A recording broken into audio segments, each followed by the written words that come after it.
करीब 450 वर्ष पहले पहाड़ों और घने जंगलों के बीच एक छोटा सा गांव था जिसका नाम रंगपुर था।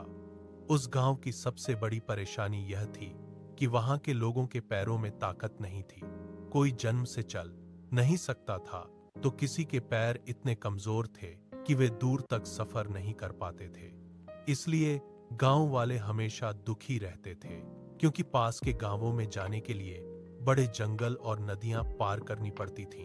एक दिन गांव में एक बूढ़ी औरत आई। उसके सफेद बाल थे और हाथ में चमकता हुआ एक बड़ा मोर पंख था। उसने गांव वालों से कहा, डरो मत, तुम्हारी परेशानी का हल मेरे पास है। गांव वाले हैरान हो गए। बूढ़ी औरत उन्हें जंगल के बीच एक पुराने बरगद के पेड़ के पास ले गई। वहां सैकड़ों रंग बिरंगे विशाल मोर रहते थे। वह औरत बोली, ये साधारण मोर नहीं है, इनके पंखों में जादू है।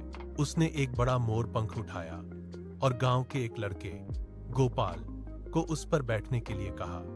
जैसे ही गोपाल पंख पर बैठा, वह धीरे धीरे हवा में उड़ने लगा। पूरा गांव खुशी से चिल्लाने लगा। गोपाल आसमान में उड़ता हुआ पास के गांव फूलगढ़ तक गया और कुछ ही देर में वापस लौट आया। धीरे धीरे हर परिवार को एक एक जादुई मोर पंख मिल गया।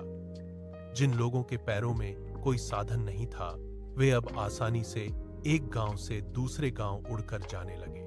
बच्चे स्कूल जाने लगे, किसान अपने अनाज दूसरे गांव बेचने लगे और बीमार लोग वैद्य के पास जल्दी पहुंचने लगे। लेकिन मोर पंख का एक नियम था, जो व्यक्ति लालच करता या किसी को नुकसान पहुंचाने की सोचता, उसका पंख उड़ना बंद कर देता था। इसीलिए गांव वाले हमेशा दयालु और ईमानदार बने रहते थे। एक बार पड़ोसी गांव का लालची आदमी भैरव मोर पंख चुराकर अमीर बनना चाहता था।